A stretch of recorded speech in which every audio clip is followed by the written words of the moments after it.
Bismillahirrahmanirrahim. Assalamualaikum warahmatullahi wabarakatuh.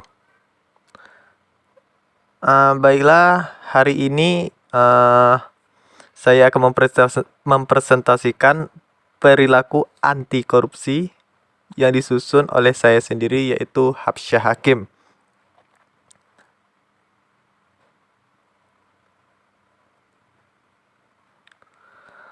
Tujuan pembelajaran kita pada hari ini adalah yang pertama ialah menjelaskan pengertian dan bentuk-bentuk korupsi berdasarkan Undang-Undang Tipikor. Yang kedua ialah menjelaskan penyebab korupsi. Yang ketiga adalah menganalisis kasus korupsi yang terjadi di lingkungan sekitar.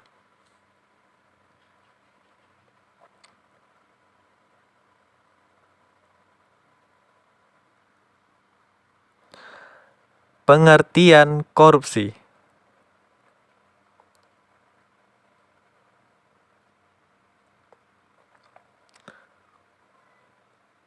Secara harfiah, korupsi merupakan berasal dari bahasa Latin yaitu corruptio atau corruptus, yang memiliki arti beragam, yakni tindakan merusak atau menghancurkan.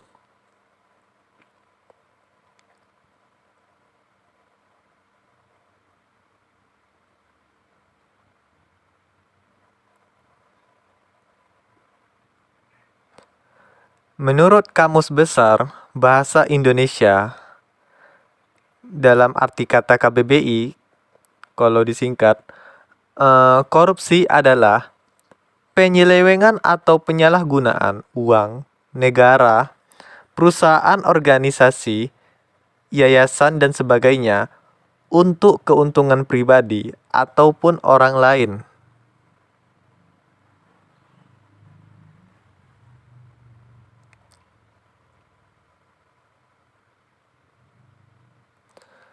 Penyebab korupsi.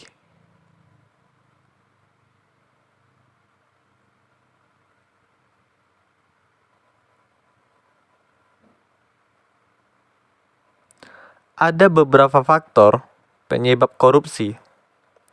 Yang pertama adalah faktor politik, seperti penyuapan dan politik uang. Yang kedua adalah faktor ekonomi, yang dimana pendapatan atau gaji yang tidak mencukupi. Yang ketiga ialah faktor organisasi, yakni adanya peluang di setiap gerakan organisasi tersebut. Yang keempat adalah faktor hukum, yaitu lemahnya penegak hukum, dan akhirnya terjadi diskriminatif dan tidak adil.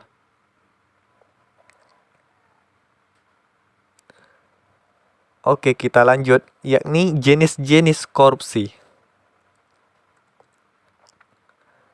Yang pertama adalah nepotisme.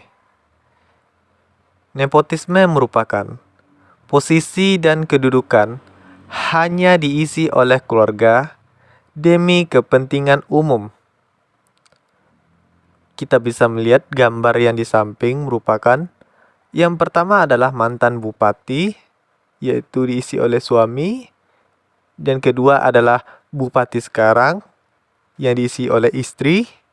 Yang ketiga ialah bupati kabupaten sebelah yang diisi oleh anaknya, dan bupati kabupaten sebelahnya lagi diisi oleh menantunya. Inilah yang dimaksud dengan nepotisme.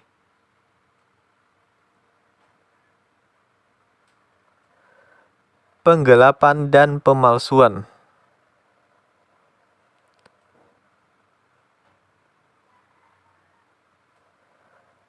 Penggelapan merupakan suatu tindakan tidak jujur dengan menyembunyikan barang atau harta orang lain oleh suatu orang atau lebih tanpa sepengetahuan pemilik barang dengan tujuan untuk mengalih milik pencurian, menguasai atau digunakan untuk tujuan lain.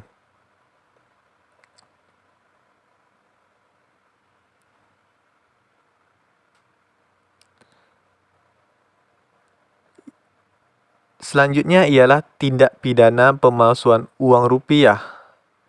Merupakan suatu perbuatan melawan hukum yang dilakukan dengan membuat dan menyimpan uang rupiah palsu. Kita bisa melihat contohnya ada pada gambar di bawah ini.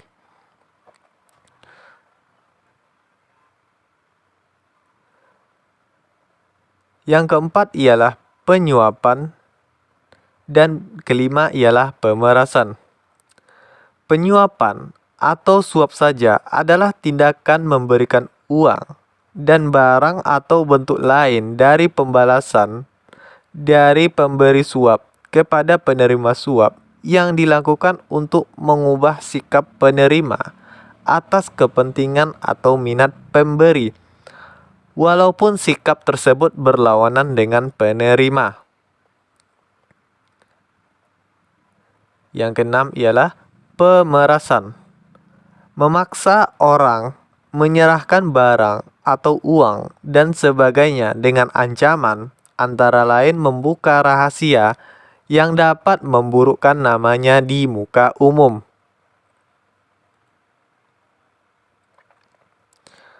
Lalu faktor penyebab korupsi apa saja?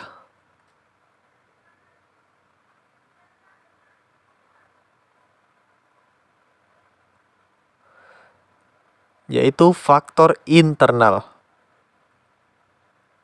Meliputi dari aspek perilaku individu, dan kedua adalah aspek sosial. Itu dari faktor internal.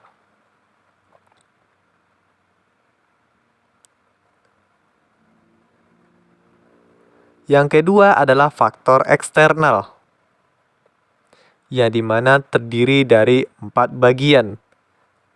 Yang pertama adalah sikap masyarakat. Yang kedua adalah ekonomi atau kebutuhan. Yang ketiga ialah politis. Dan terakhir adalah organisasi.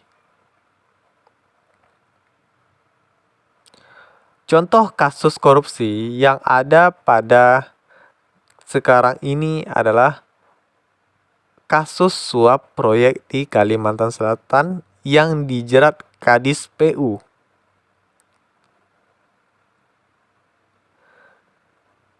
Dan kedua adalah kasus korupsi Asabri yang merugikan negara 23,7 triliun.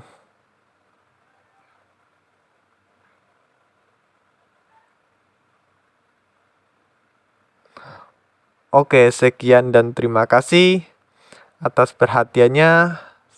Assalamualaikum warahmatullahi wabarakatuh.